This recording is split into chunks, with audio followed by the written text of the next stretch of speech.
ولید اقبال صاحب، یہ بیسکلی کوئی بھی چیز ہوتی ہے، ظاہر ہے کہ جلسہ کرنا اور سیاسی اجتماع کرنا کسی بھی جماعت کا حق ہے، لیکن ایک عرصے تک اس کو تعبیر کیا جاتا رہا کہ جی معافی نہیں مانگی جائے گی جب تک 9 مئی کے واقعات پر، تو تب تک ممکن نہیں ہو پائے گا.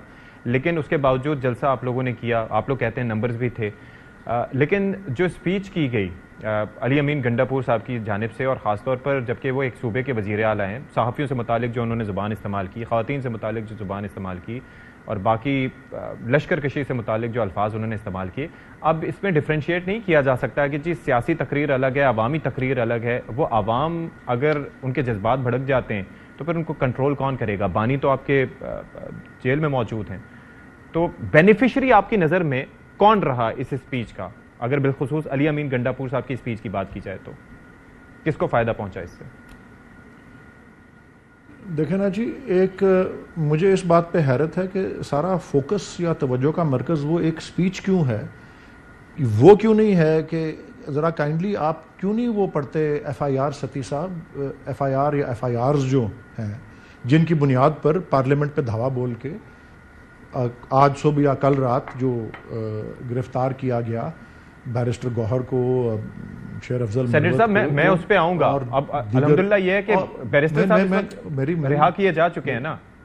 میں تو اسی لیے تو میں کہہ رہا ہوں، میرا سوال یہی ہے کہ جب ان ایف آئی آرز میں کیا لکھا ہوا ہے کہ شیر افضل مروت کا نام لے کر یا بیرسٹر گوہر کا نام لے کر کہ انہوں نے پولیس والوں کے کن پٹی پر پسٹول رکھی.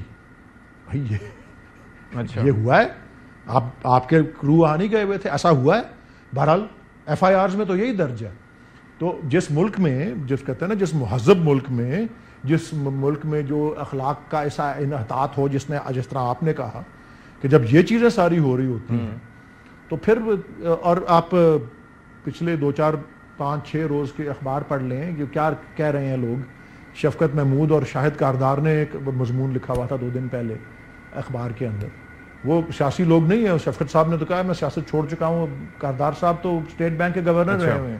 انہوں نے یہ لکھا ہوا ہے کہ جس حکومت کی کوئی لیجیٹیمیسی ہی نہیں ہے، جس کے پیچھے کوئی مطلب الیکٹ ہونے کا کوئی تصور ہی نہیں ہے، جس کو مسلط کیا گیا ہے، اس سے کیا توقع کر سکتے ہیں آپ؟ اس طرح کی باتیں جب لوگ کر رہے ہیں، یہ کہہ رہے ہیں کہ جی یہاں پہ یہ بات ہو رہی ہے کہ جی روٹ کاز دیکھیں، روٹ کاز یہ دیکھیں کہ جی یہ کیا، کہ کس وجہ سے پولیس والے وہاں پہ پارلیمنٹ کے اندر آئے اور انہوں نے آ کے میرا سوال کو ولی صاحب، میرا سمپل سا کویسچن تھا، میں آگے اس پر بھی بات کرنے کو تیار تھا. روٹ کاز کا لفظ کہاں استعمال ہو رہا ہے؟ روٹ کاز کا لفظ استعمال ہو رہا ہے کہ بلوچستان میں دیکھیں روٹ کاز وہاں کیا ہے، وہاں کیوں احتجاج ہو رہے ہیں، وہاں بی وائی سی کیوں اتنے بڑے بڑے مجمع لگا رہی ہے، وہاں کیوں اتنے قتل و غارت ہو رہی ہے، اس کا روٹ کاز کیوں نہیں دیکھتے؟ روٹ کاز دیکھنا ہے تو روٹ کاز دیکھیں ہر چیز کا.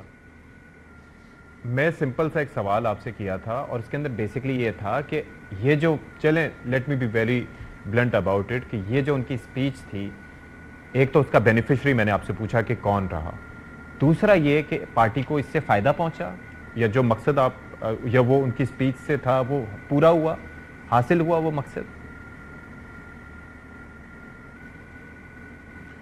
آپ کس مقصد کی بات کر رہے ہیں جی؟ میں آپ سے پوچھ رہا ہوں نا کہ کوئی تو مقصد ہوگا ان کی اسپیچ کا. بیسک سادہ سا سوال ہے کہ کوئی تو مقصد ہوگا. جو اسپیچ انہوں نے کی، اس کا لشکر کشی کا انہوں نے تذکرہ کیا، لوگوں پہ تنقید کی، اسٹیبلشمنٹ کی بات کی، 10 انہوں نے باتیں کی، کوئی مقصد تو ہوگا اس کا. پارٹی، ظاہر ہے کہ پارٹی کا نفع یا اس کا فائدہ ہی سوچتا ہے ایک انسان اگر کوئی اسپیچ کر رہا ہوتا ہے، بالخصوص اگر وہ اتنے بڑے عہدے پر موجود ہے. وہ مقصد پورا ہوا؟ نہیں جی، فائدے نقصان کا لیکچر جو ہے وہ پی ٹی آئی کو تو اس وقت کوئی نہیں دے سکتا نا جی. پی ٹی آئی کے لیے تو مسلسل پچھلے 2 سال سے 1.5 سال سے کیا ہو رہا ہے وہ سب کے سامنے ہے.